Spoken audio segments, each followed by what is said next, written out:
Hi friends, आज हम लोग एक बहुत ही इंटरेस्टिंग टॉपिक के ऊपर बात करने वाले हैं। जो भी सभी इन्वेस्टर जो फेटर्निटी है या फिर जो भी रिटेल इन्वेस्टर्स हो, जो फाइनेंस लाइन के आदमी हो, सभी के मन में ये बातें चल रही है regarding one topic only, that is Adani groups fiasco.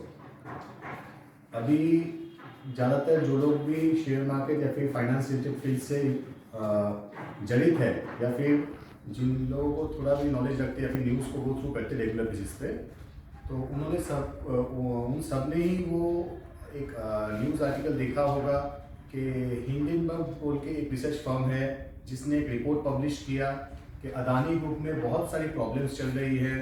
उनके सारे जो फाइनेंशियल्स हैं वो सारे विंडो ड्रेसिंग किए हुए हैं एंड और भी बहुत सारे ज़्यादा वो लोग रिपोर्ट्स के एंड्स में एक क्वेश्चन थ्रो करते हैं अदानी ग्रुप को कि ये क्वेश्चंस आंसर करें तो हम लोग सेटिस्फाई हो whether they are really doing the foul play और नॉट। दोस्तों, इसमें एक समझने की बात ऐसी है, सबसे पहले तो मैं आपको बता दूं, ये हिंडनबर्ग कंपनी जो है ये बहुत ही छोटी रिसर्च फर्म है।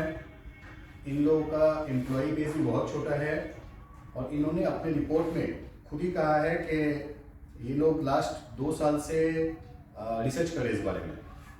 एंड और भी अगर बोला जाए तो सबसे पिकुलियर जो बात है, ये लोग खुद अदानी के ग्रुप स्टॉक्स में शॉर्ट करके, शॉर्ट सेलर पोजीशन रख के वो लोग ये रिपोर्ट पब्लिश की है, ताकि वो लोग जानते हैं कि जब वो भी ये चीज़ करेंगे, जब भी ये न्यूज़ रिपोर्ट फ्लैश होगा, रिसर्च फ्लैश होगा, रिपोर्ट्स के अनुसार अगर स्टॉक्स में करेक्शन आता है तो they will be huge gainer out of that.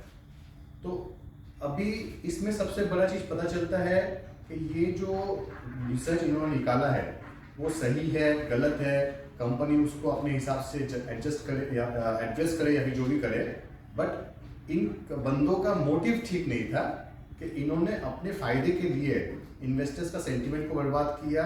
जो चीज़ वो 2 साल से कर रहे, उन्होंने कोई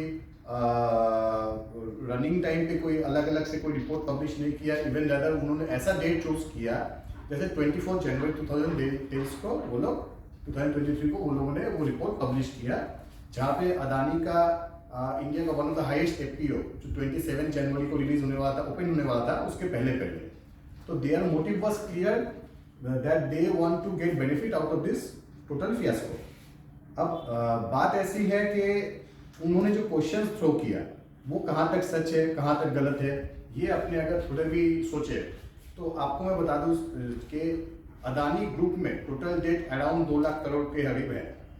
अब इसमें से इंडिया के बैंक्स भी इन्वॉल्व है, जैसे PSU बैंक से, प्राइवेट बैंक से, म्यूचुअल फंड कंपनीज है, अदर इंस्टीट्यूशनल इन्वेस्टर्स है और फाइनेंशियल कंपनीज है, गवर्नमेंट की है, नॉन गवर्नमेंट है।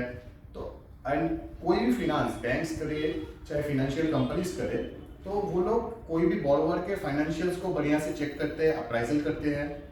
उसके बाद एक चीज़ और है, जो क्रेडिट रेटिंग एजेंसीज का यहाँ पे एक मेन प्ले होता है। तो क्रेडिट रेटिंग एजेंसीज इंडिया में 2-3 है, फॉरेन की है।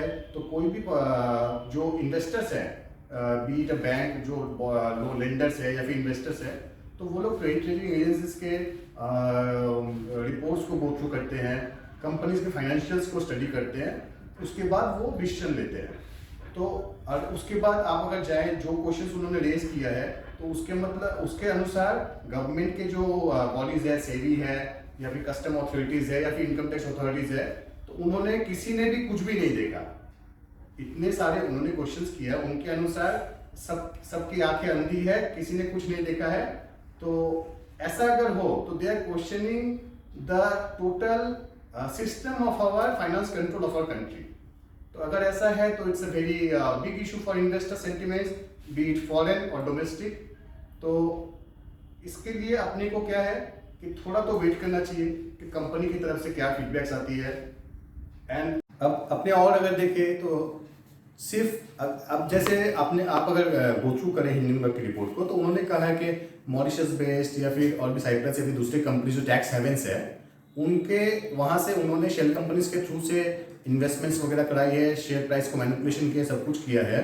तो ये है, साथ में आपको ये भी देखना पड़ेगा कि कुछ रेप्यूटेड इन्वेस्टर्स जो है वर्ल्ड वाइड, जैसे मैं अगर 1-2 का नाम बोल दो, सिंगापुर का नमुरा ग्रुप है, ये सब है, तो ये लोग भी अदानी ग्रुप में इन्वेस्टेड है। तो किसी ने भी कुछ भी 19-20 उसमें से देखा नहीं फाइनेंशियल्स में कि उन्होंने इतने इतने थाउजेंड्स ऑफ करोड़ रुपीस को इन्वेस्ट किया है। तो there might be some foul play, there might not be. तो अनटिल द डस्ट सेटल्स अपने को वेट करना चाहिए।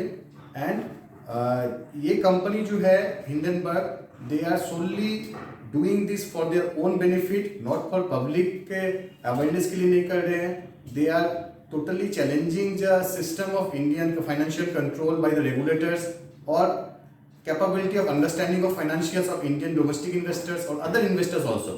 तो इस चीज में अपने को देखना है कि हिंडनबर्ग का ये पर्पस सफल नहीं हो। We should keep reliance on the governments, regulators and other entities. And after that तो अपने को पता चलेगा स्लोली कि क्या होने वाला है, क्या नहीं होगा। न्यूज़ को फॉलो करने के बाद में आपको पता चल ही जाएगा। एंड आपको मैं और भी बता दूं, ये जो शेल कंपनीज के थ्रू से, मॉरिशस बेस्ड कंपनीज के थ्रू से ये काम हो रहा है, अदानी ग्रुप में इन्वेस्टमेंट्स आ रही है। अगर आप नोटिंग करिए 2021 में भी बिजनेस स्टैंडर्ड पेपर में इसके बारे में एक आर्टिकल छपा था जुलाई महीना में कि अदानी ग्रुप के ऐसे ऐसे इन्वेस्टमेंट्स आ रहे हैं। तो at that point of time भी जो भी फाइनेंशियल इन्वेस्टर्स, लेंडर्स हैं, तो कोई भी अगर कोई भी एंटिटी में इन्वेस्ट करता है तो वो लोग सारे न्यूज़ेस को एंड एवरीथिंग को स्टडी करते हैं।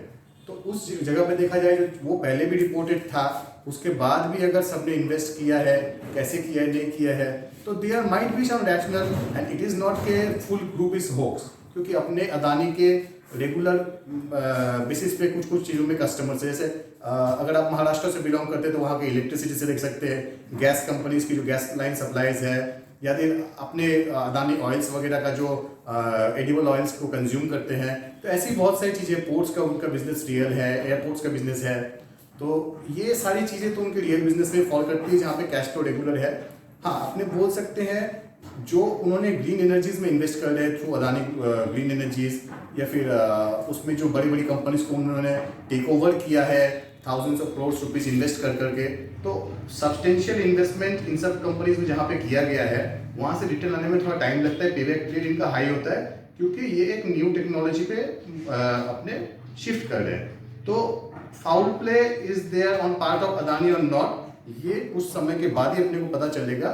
उसके पहले अपने को गॉसिप्स में हो चाहे डिस्कशंस में हो, पब्लिक फोरम्स पे किसी को भी एक्यूज करना सही बात नहीं है।